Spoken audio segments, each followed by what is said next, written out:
Bonjour à tous, c'est Paul Dam pour vous présenter un nouveau sapin en sucette. Et donc, dans le cas présent, je me suis demandé, et les abeilles, ou les pollinisateurs plutôt, face aux perturbateurs endocriniens. Donc, les perturbateurs endocriniens, si j'ai à peu près compris, c'est des perturbateurs endocriniens au niveau des hormones. Donc, qui font faire, qui simulent des hormones ou comment dire, par exemple, la cortisone pourrait être considérée comme un simulateur endocrinien dans le sens où la cortisone ressemble au cortisol. C'est l'hormone du stress. Elle permet aux médecins de faire avoir un comportement, enfin d'avoir des retombées anti-inflammatoires. Donc, imaginons que les pollinisateurs consomment eux aussi des perturbateurs endocriniens. Cela voudrait dire qu'ils ont des hormones différentes, donc qui agissent sur leur organisme, causant au passage une réponse hormonale, donc une modification du comportement physique, et donc produisant certains effets qui peuvent être délétères. Supposons que un pollinisateur soit en pleine gestation et que du jour au lendemain, il consomme des androgènes.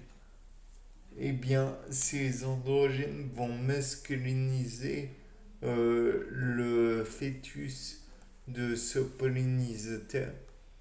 Et donc, on pourrait être amené à retrouver uniquement des mâles.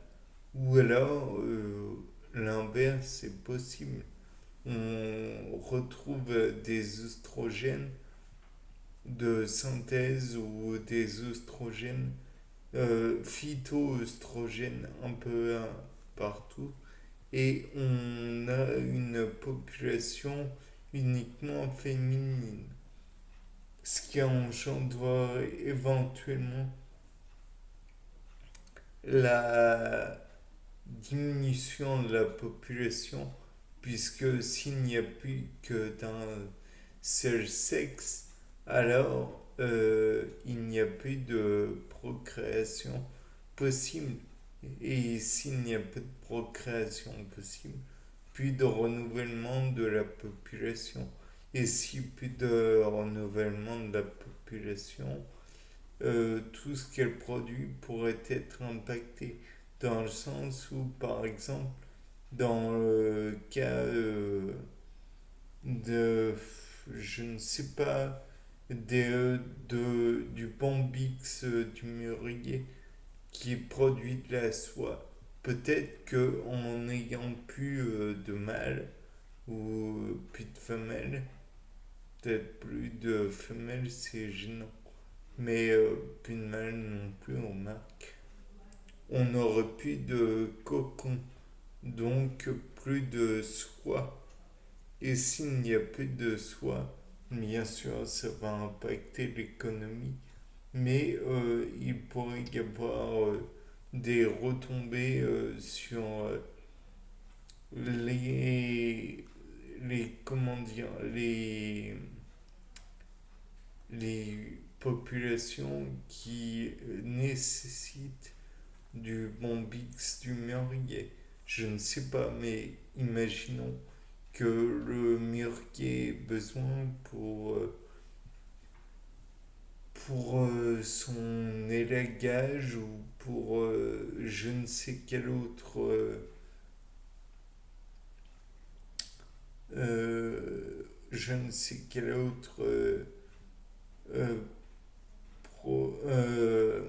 entretien de ce Bombix du Murier. Peut-être aurait-il besoin lui aussi pour les cas de sélection naturelle que nous avait montré Monsieur Charles Darwin.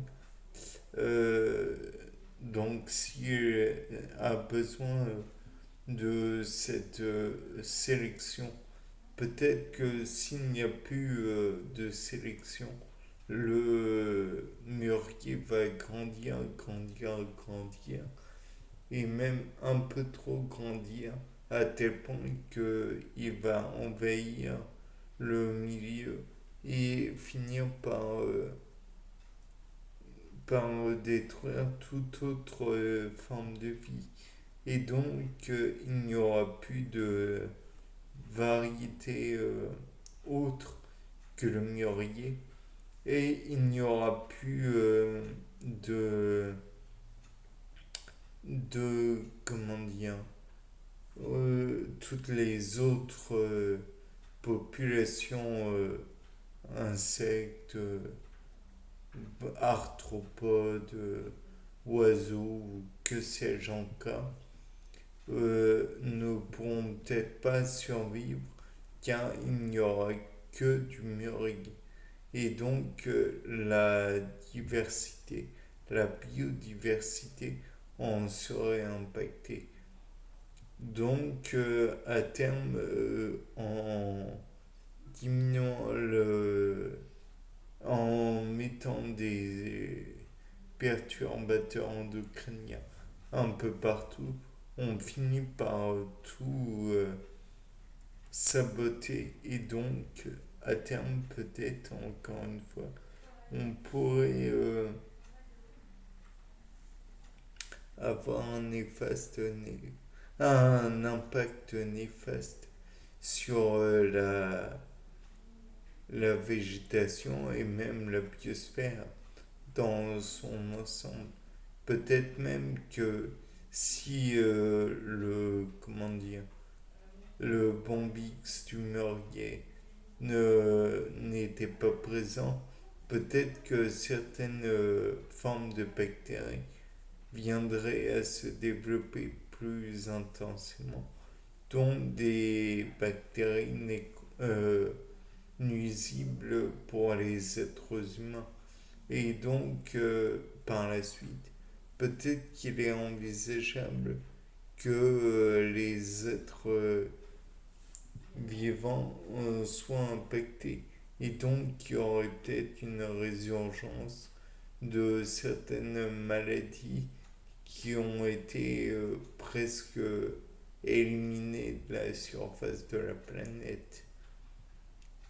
Imaginez que, par exemple, je ne sais plus comment s'appelle cette maladie toujours, mais bon, c'est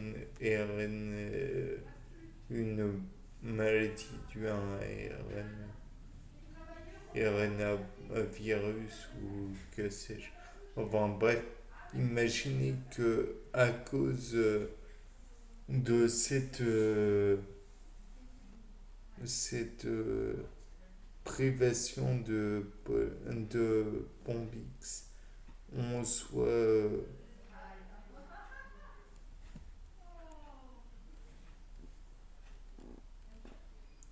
impacté. Peut-être que ça pourrait produire. Bien, sur ce, c'était Paul Dam.